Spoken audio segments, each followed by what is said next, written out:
Hey there, good morning everybody. Coming to you today, my coffee rant is just a raw rant. Um, Within the week, I am constantly checking in with my clients or team members, and I'm checking to see how the meal prepping is coming. How's the eating? How's the cardio? How's the energy and whatnot? What I really like to do is to check in and, of course, get them accountable for what they're doing.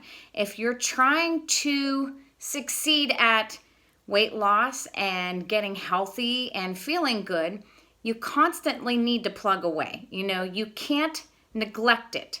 And during this journey, one of the things you have to work on is constantly being cognitive of the things you need to do each night. You need to sit down. You need to meal prep. You need to make sure you have your cardio schedule. Keep those appointments with yourself. I can't go, I can go on and on about the things that you need to accomplish. The only thing is, you need to change those bad habits that take you away from doing those things. So if you know you have a hard time planning, set an alarm on your phone, guys. If you go to bed at 10 o'clock, at 9:45, set an alarm or a reminder to sit down and schedule these appointments with yourself. That, and when I say appointments, your cardio, or if you need to get an extra day of weights in or whatever. You can overcome bad habits, but you've got to stop and do them. They're not going to take care of themselves. And I can only motivate you so much, and so can other people or social media items or whatnot. But you've got to do the work. You've got to take control. And the thing is it's so much easier to not be in control. But the problem with not having control is, yes, it's easier, but you wear it. You don't take the time to take care of yourself, and guess what? Because of that, you wear it. So I've been asking a lot of people, throughout the morning, okay, what's going on? Oh, well, I had a rough time. Well, my goal is to get you to think, how did you have a rough time? Why did you have a rough time? If you're making excuses, it's because it's not important enough to you. You need to cut the excuses.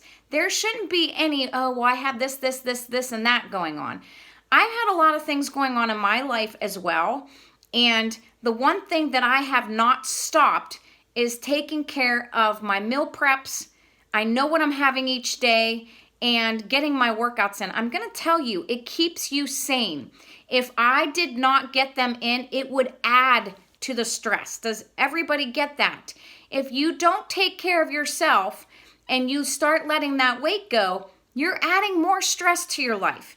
You have control over so many things, and the one thing you have control over is you, your food, your exercise, and what you do, and absolutely what you think. So if you've lost your whys, you're going to have the excuses. If you don't feel like putting the time in, but you want the results, guess what? This is tough love. You're not going to get the results. They don't just happen because you're going through the motions or you're doing a third of the work.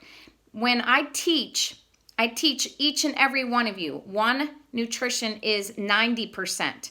So find a nutrition program that works for you that you can stick to for the rest of your life. Second thing, cardio.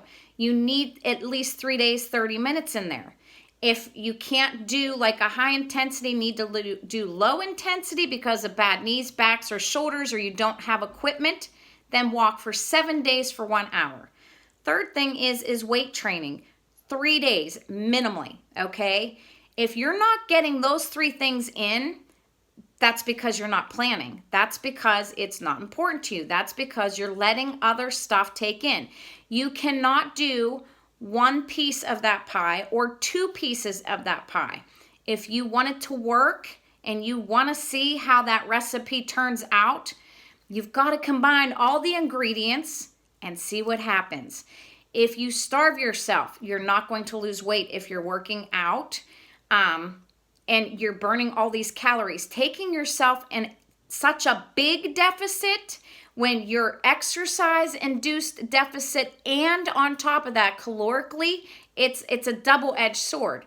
You want to have an exercise deficit, but not such a great food deficit to add on top of it. So they all kind of interlink. But again, the only way you're going to be successful at those 3 pieces of pie is to sit down, do the work. No excuses, own up. Know that it will make you feel better. You're only good for yourself as the work that you put in. And if you're not taking the time to do the work, then you're adding to your stress. So I hope that helps. When it comes to the weekends, I shouldn't be hearing from anybody, oh, well, my weekend was really busy, blah, blah, blah. I've been there. I've done this. I've done this for such a long time that if you know what to expect from your weekend, even if it's last second, if you're in tune to getting, snacks in your purse, in your car, there's 2 meals right there. You're going to eat breakfast before you go. There's 3. You need 2 more, and that's lunch and dinner. You're going to eat lunch when you're out, and if you get back late, then guess what? It's easy to throw a snack in at the end. Do breakfast, lunch, and dinner, and 2 snacks at the end. There isn't any way, shape, or form around it. You can do this. If you don't want to and you don't want to put the time in, you're going to get what you get. So on that note, everybody, schedule the appointment with yourself in the evening. Set an alarm, meal prep, schedule the cardio. Do it. Get it in. Get the 3rd day of weights in. There aren't any excuses. Just do it. That's all there is to it. Have a dynamic day.